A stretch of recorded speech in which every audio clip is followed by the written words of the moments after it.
In this movie, we will create our connection file that will connect our database of record with our PHP script. So back to my editor.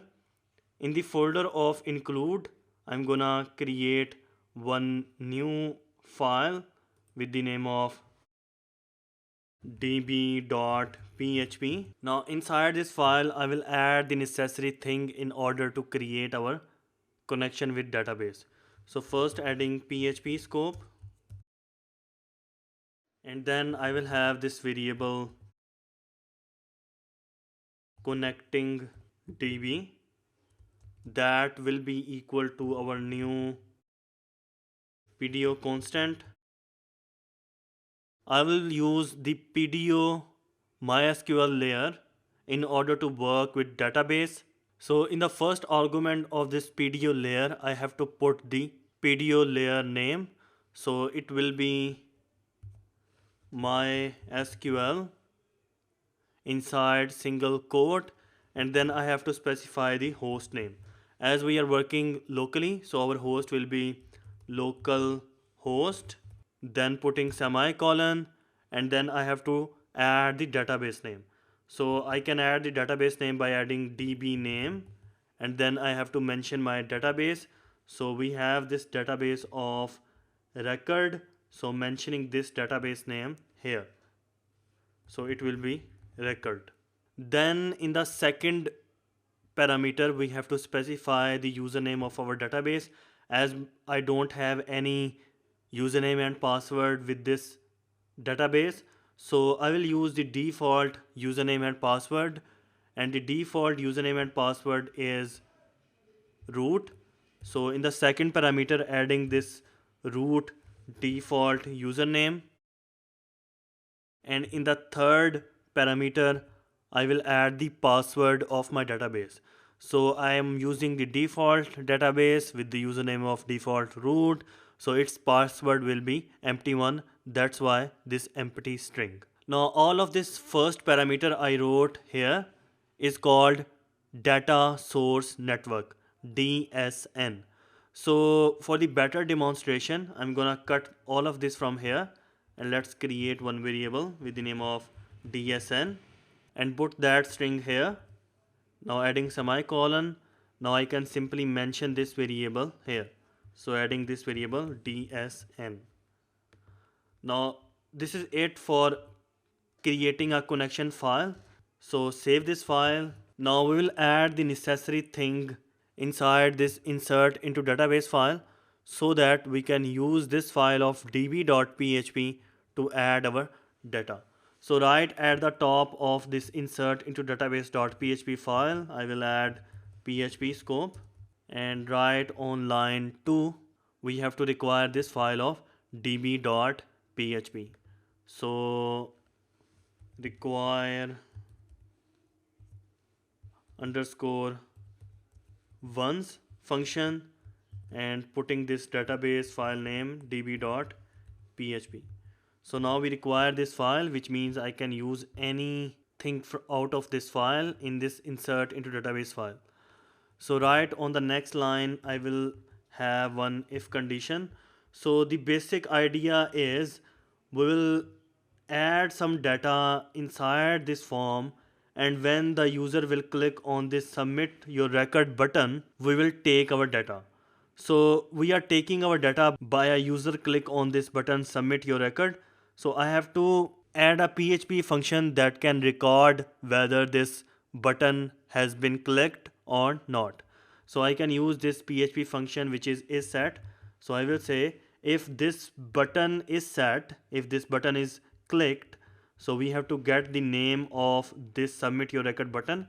So if I can show you real quick, you can see on line 44 we have this button, and its name is this submit with the capital S. So I have to put this submit here. So if this button is submit, so we can get that button by using the super global of post. So I can say here, if that submit button is clicked, then you should perform all of this code. Otherwise, we will not take the data. So inside this submit scope, I will add one more if condition, so that we should have some employee name or social security number if the user don't want to add the department, salary and home address. So we are making these field employee name and social security number necessary one. So here I will add this function of empty. So I will say that if this field of employee name is not empty, so that's why I add this not symbol here, so I can get that field of employee name. So you can see that we have this field on line 28 and its name is e name with the capital E and N. So going up, so I can have this function empty, so I can say if this field of ename is not empty by using super global of post. And I can also wrap up this social security number field, so I can say that and with the and operator not empty this field of social security number. So we have this social security number field with the name of SSN. So copying this name of this field SSN, going up, putting that one here with the super global of post. Make sure you put the right name of your field here, otherwise it's not going to work. So if our name and SSN field is not empty, then perform all of this code. Otherwise we will have an else block in which we will have one echo statement and we will say please at least add name and social security number. So if I save this one, let's check this validation.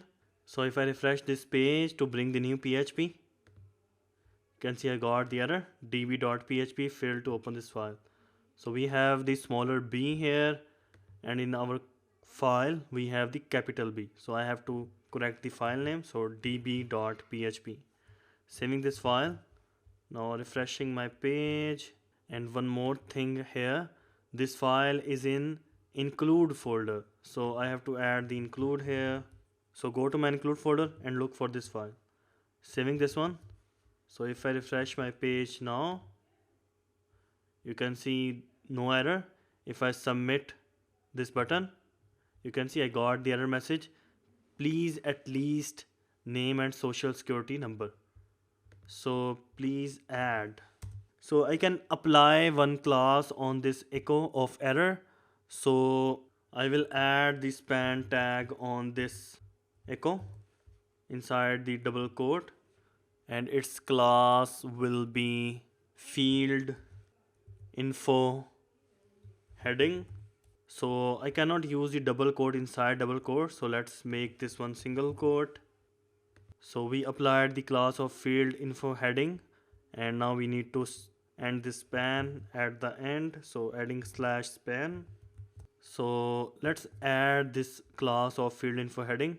So opening my file of style.css and here I'm gonna paste some style to this class. I gave it some color, font family and font size. So if I save this file and refresh my page, you can see I got this error message. So let's check it again, submit my record, I got this error. So in case if the user adds something here in employee name and social security number, submit my record, I don't have any error. If I just add the employee name, not the social security number, submit my record, you can see I'm getting the error just due to adding the AND operator in my file of insert into database where we added the validation on line 4. So when we don't have a problem with this validation, we can have our couple of variable. So I will add one variable with the name of ename that will get our field of ename and that field has the name of ename. Then we will have another variable with the name of SSN that will get our field of SSN from the form. Then we will have another variable with the name of DEPT that will get our field of department, this field of department by its name. So we have this field here on line 40, and it has the name of DEPT with the capital D. So putting it here, then we will have our variable of salary, and we can get it by its name. So its name is this salary with the capital S. So putting it here, then we have this variable of home address that will get our field of home address. Let's confirm it. So its name is home address. Okay, so after getting our variables, we have to add this data in our table of employee underscore record. So first of all, in order to work with our database, we already included this file of db.php. So now I can work with this variable of connecting db that has all the butter and bread of our database connection. So I can include this variable by simply typing it. So it will be connecting db variable.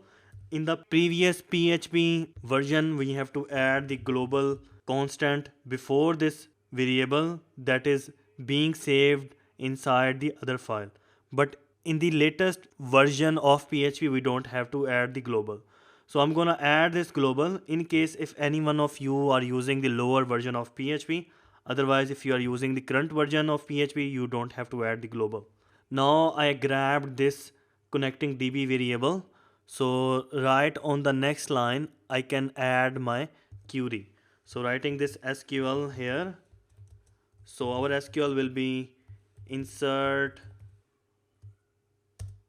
into my table of EMP underscore record, this table of EMP underscore record that we just created in our last movie. And then I have to mention the column name of this table. So we have the column of ID, ename, SSN, DPT, salary, and home address. We don't have to add this column of ID because it's a primary one. It will be unique and auto incremented. Our database will manage this ID column by itself. So adding our column of ename, all in smaller form. Then we have column of SSN. Then we will have our column of DEPT. Then we will have our column of salary, and then home address. So I'm repeating myself again. These columns that you are putting inside this query should be same as you got in your table. Otherwise, it won't going to work. So we mention all of these columns. So on the next line, we have to put the value to each of the column. So I will use the PDO named parameter so that our form will be SQL injection free. So before applying the named parameter to make our form free of SQL injection, let's learn about SQL injection in our next movie. What is SQL injection?